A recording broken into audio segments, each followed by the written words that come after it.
এই দেশটা এবারে কার দখলে থাকবে? মানুষের, আমাদের ভারতীয় নাগরিকদের, নাকি শাসক দলের, নাকি কর্পোরেটের? আগে ছিল কি for the people, of the people, by the people, হ্যানা তেনা অনেক কিছু কথা। এখন কিন্তু তা নয়। এখন হচ্ছে definitely by the government, for the corporate, of the corporate, এই চলছে। কেন বলছি, যেভাবে দেশের প্রাকৃতিক সম্পদ পর্যন্ত লুট হয়ে যাচ্ছে, কার্যত দিয়ে দেওয়া হচ্ছে কর্পোরেটদের হাতে। কেন দেওয়া হচ্ছে? কারণ এতে একটা শাসকের সঙ্গে কর্পোরেট বা ধনকুবের যে শিল্পপতিরা আছেন তাদের যে তালমেল, যে সম্পর্ক, সেটা এত জোরদার হচ্ছে, সেটা আমরা দেখতে পাচ্ছি। আর ঠিক সেই কারণেই এটা ঘটে যাচ্ছে। আমি এই জন্য বলবো এখন আরাবল্লীর কথা, আরাবল্লী রেঞ্জ। দেখুন, এইটা বলার আগে আরো কিছু কথা বলার আছে, আমি সেসব কথায় পরে আসছি। নমস্কার, আমি গৌতম বন্দ্যোপাধ্যায়, আর আপনারা দেখছেন গৌতম ব্যানার্জি অফিসিয়াল।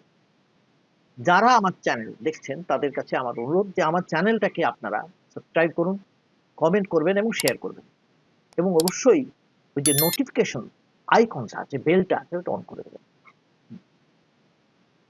আমি এই শুরুতে বলতে চাই যে কে বলে কেন্দ্রের শাসক দলের মানুষের কল্যাণের জন্য মাথা ব্যথা নেই? মানে এটা আমরা বলে থাকি সাধারণত, কথাটা কি সত্যি? দেখি, একটু হিসেব করে দেখি। এই যে দিল্লি থেকে কলকাতায় বাতাসে ভাসছে বিষ, তার জন্য কি কেন্দ্রের শাসকের পরিবেশ নিয়ে দুশ্চিন্তা নেই? দুশ্চিন্তা নিশ্চয়ই আছে, অন্তত মুখে আছে, কিন্তু কাজে কাজে নেই। রাহুল গান্ধী যেভাবে বললেন আমাদের সংসদে, তারপরে কোথায়? কেউ কোনো গুরুত্ব তো দিল না। কেন এই কথাটা বলছি? এই যে দিল্লিতে বা কলকাতাতেও বাতাস এখন যেভাবে বিষাক্ত হয়ে উঠছে, মানুষ শ্বাস নিতে পারছে না, শরীর অস্থির হয়ে যাচ্ছে, বৃদ্ধদের, শিশুদের ভীষণভাবে লাং এফেক্টেড হচ্ছে। এর মাঝে যে খবরটা হচ্ছে সেটা হচ্ছে আরাবল্লী রেঞ্জ, মানে আরাবল্লী পর্বতমালা, সেই পর্বতমালাকে এবারে ছিন্ন ভিন্ন করার, মানে কেটে সাফ করে দেওয়ার একটা নাকি পরিকল্পনা তৈরি হয়েছে। অন্তত বিরোধীরা তাই বলছেন। কেন বলছেন? কারণ আরাবল্লী পর্বতমালা ধ্বংস হয়ে যাওয়ার আশঙ্কায় এমন একটা পরিস্থিতি সৃষ্টি হয়েছে যেখানে সাধারণ মানুষও চিন্তিত।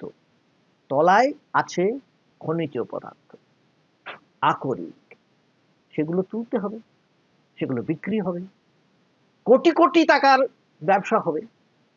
অতএব পাহাড় কেটে ফেলা, গাছ কেটে ফেলা আমরা হয়েছে জানি, জঙ্গল কেটে ফেলা হয়েছে, এবারে হচ্ছে পাহাড়ও কেটে ফেলা। এই কেটে ফেললে কি অবস্থা দাঁড়াবে সেটা আপনাদের বলছি এক্ষুনি।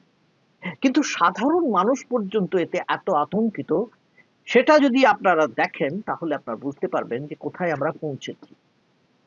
বিরোধী দলেরা, বিরোধী দলের নেতৃত্ব মাথার চুল ছিঁড়ছে যে কেন এটা করা হচ্ছে। তখন কেন্দ্রের শাসক দলের নেতা মন্ত্রীরা নিরুত্তাপ। তারা মনে করছেন যা হচ্ছে তা নাকি মানুষের মঙ্গলের জন্য। মানুষের মঙ্গলের জন্য, অর্থের জন্য। সে অর্থ কার? মানুষের হবেও বা, আমরা জানি না, কারণ এখনো পর্যন্ত 5 কিলো করে রেশন দিতে হচ্ছে গরিব মানুষদের, প্রচুর সংখ্যক মানুষকে, সেই মানুষদের জন্য। কিন্তু সাধারণ মানুষজন এই কথাটা বুঝতে পারছেন এবং তারা এই জন্য আর ছাড়ছেন না ব্যাপারটা। কংগ্রেস মুখপাত্র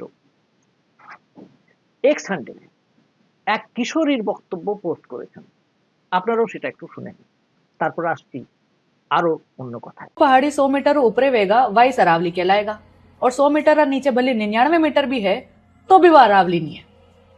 क्यों सर? 99 मीटर री पहाड़ी कोई सांस नहीं ले गई? 99 मीटर री चट्टान पानी नहीं रोके गई कि बच्चे 100 मीटर नीचे जतरी भी पहाड़ियां बनाने आप कुर्बान अणी बातें कर ली थी क्योंकि आप कागज री फाइल में वह फिट नहीं आई रही।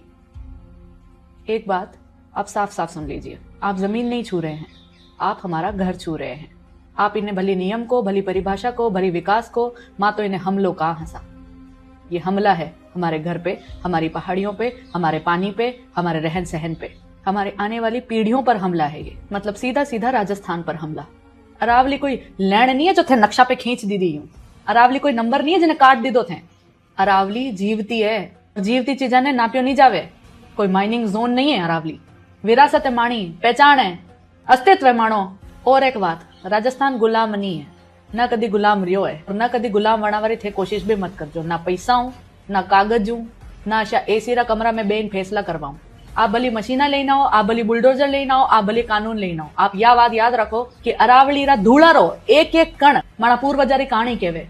माने अरावली रो हर एक भाटो, हर एक कांकरो प्रतिरोध देखियो है। সুপ্রিয়া শ্রীনেথ এই যেটা পোস্ট করেছেন সেটি বলছে এক কিশোরী, আপনারা শুনলেন, সেই কিশোরী পর্যন্ত বলে যাচ্ছে যে এটা হতে দেওয়া যায় না।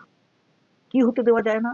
যে আরাবল্লীকে টুকরো করে ভেঙে দিয়ে আরাবল্লী রেঞ্জকে তার তলা থেকে খনিজ পদার্থ তুলে নেওয়া, এবং তাতে কারের লাভ হবে? আমি বললাম আগে, কর্পোরেটের, সাংঘাতিক ভাবে ধনকূপের, শিল্পপতিদের। আর সাধারণ মানুষ তো দূরের কথা, প্রকৃতি শেষ হয়ে যাবে। কিন্তু কেন্দ্রীয় পরিবেশ মন্ত্রী ভূপেন্দ্র যাদব কিন্তু তা বিশ্বাস করেন না। তারা অবশ্য বলেছেন, কারণ সুপ্রিম কোর্টে মামলা চলছে, সেখানে উত্তর দিয়েছেন, এবং তিনি সুপ্রিম কোর্টের সাম্প্রতিক একটি যে রায়, মানে সাম্প্রতিক যে কথা বলেছে সুপ্রিম কোর্ট, সেটা কিন্তু কেন্দ্রের সপক্ষেই গেছে অনেকটা। সেটা নিয়ে তারা খুব উৎফুল্ল। তিনি এটা স্বীকার করছেন যে আরাবল্লী রেঞ্জ হচ্ছে, মানে আরাবল্লী পর্বতমালা হচ্ছে প্রাচীনতম পর্বতমালার অন্যতম। এই পর্বতরাজি থেকে আমরা সবুজ হারিয়ে যেতে দেব না, এটা হচ্ছে ভূপেন্দ্র যাদবের কথা। কিন্তু একে রক্ষা করার জন্য যা যা করার তাই করা হবে কি? তারা বলছেন, কেন্দ্রীয় পরিবেশ মন্ত্রী বলছেন তা করা হবে, কিন্তু কিভাবে করা হবে সেটা কিন্তু বলছেন না। যাই হোক, সুপ্রিম কোর্ট কি বলেছে? সুপ্রিম কোর্ট বলেছে যে তারা পরিবেশ মন্ত্রকের কাজের নাকি প্রশংসা করছে। দ্বিতীয়ত তারা একটা কথা জিজ্ঞাসা করেছে যে আরাবল্লী রেঞ্জ আর আরাবল্লী পর্বতের মধ্যে মানে কি পার্থক্য, ফারাকটা কোথায়? সরকারের তরফে, মানে আন্তর্জাতিক খ্যাতি সম্পন্ন ভূতাত্ত্বিক রিচার্ড ব্রুনাফির কথা উল্লেখ করে বলা হয়েছে, কোন পাহাড় যদি 100 মিটার উচ্চতার হয় তাহলে সেটাকে পর্বত বলা হবে। এই পর্বতমালা, এই যে আরাবল্লী পর্বতমালার নাকি মাত্র 0.19% খনির কাজ করা হবে বলছে কেন্দ্রীয় মন্ত্রক। 90% নাকি কোনো খনিজ কাজ হবেই না। আচ্ছা, এটা কতটা বিশ্বাসযোগ্য? কারণ যে সমস্ত শিল্পপতিরা এই কাজটা করবেন, তারা কিসের জন্য করবেন? দেশের জন্য করবেন না নিজের জন্য করবেন? টাকার জন্য করবেন না মানুষের জন্য করবেন? অবশ্যই টাকার জন্য, অর্থের জন্য। তারা ছেড়ে দেবেন, বাকিটা ছেড়ে দেবেন। যাই হোক, এই যে সুপ্রিম কোর্ট ওই 100 মিটারের ব্যাখ্যাটা মেনে নিয়েছে, তাতেই কিন্তু বেড়েছে গন্ডগোল। পরিবেশবিদ থেকে স্থানীয় মানুষজন মনে করছেন এবার এই পর্বতমালাকে ছিন্ন ভিন্ন করে ধনকুবের শিল্পপতিরা খনি তৈরি করে নিজেদের পকেট ভারী করবে। অন্যদিকে খনি মাফিয়াদের বাড়ন্ত হবে, আর রোখা যাবে না। স্বাভাবিক, একবার যদি কোথাও খনি হয় সেখানে খনি মাফিয়ারা থাকবে না, এটা তো হতে পারে না। এবং তারা কিভাবে করবেন? তারা যত্রতত্র খুঁড়বে। সেখানেই শেষ নয়, সেখানে কি তৈরি হবে? বহুতল, হোটেল, রিয়েল এস্টেটের ব্যবসা, কোটি কোটি টাকা উড়বে। আরাবল্লী পর্বতমালা যদি শেষও হয়ে যায় তাইলে বা তাদের কি? কিন্তু যা হবে তা হলো দেশের বিস্তীর্ণ একটা অঞ্চল মরুভূমিতে পরিণত হতে পারে। পরিবেশবিদদের আশঙ্কা, শুধুমাত্র উচ্চতার ধুয়ো তুলে সমস্ত পর্বতমালা ধীরে ধীরে কেটে ফেলা হবে। পরিবেশ রক্ষা দূরে থাক, তখন এদিকে চোখ পড়বে যত অসাধু ব্যবসায়ীদের। হরিয়ানা এবং রাজস্থান থেকে দিল্লি পর্যন্ত বিস্তৃত আরাবল্লী শুধুমাত্র প্রকৃতির একটা অংশ নয়। এই পর্বতমালা কার্যত থর মরুভূমিকে আর এগোতে দেয়নি।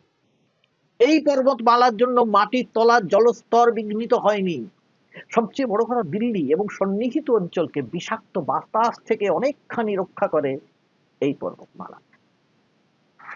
আমাদের চলচ্চিত্রকার এবং পরিবেশবিদ চন্দ্রমৌলি বসু মনে করেন এই পর্বতমালা যদি ক্ষতি হয় তাহলে পাঞ্জাব এবং হরিয়ানা আর বাসযোগ্য থাকবে না। আগামী দিনে শুকিয়ে যাবে, শেষ হয়ে যাবে, মরুভূমি হয়ে যাবে। সোশ্যাল মিডিয়ায় আরাবল্লী রক্ষার আন্দোলন যেমন জোরদার শুরু হয়েছে, তেমনি তার চেয়েও বেশি আন্দোলন শুরু হয়েছে বাস্তবে, মাটিতে। প্রাক্তন কংগ্রেস মুখ্যমন্ত্রী অশোক গেহলট এই সমস্ত আন্দোলনের নেতৃত্ব দিতে শুরু করেছেন, আর এই আন্দোলন ক্রমেই তীব্র হচ্ছে।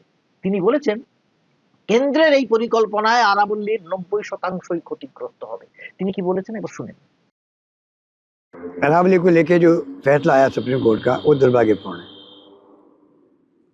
क्योंकि जिस प्रकार से 2010 के अंदर एफिडेविट दिया गया था 16 फरवरी को, 3 दिन में ही 19 तारीख को ही 2010 को सुप्रीम कोर्ट ने उसको खारिज कर दिया, जो 100 मीटर की रेंज में माना गया था अरावली को।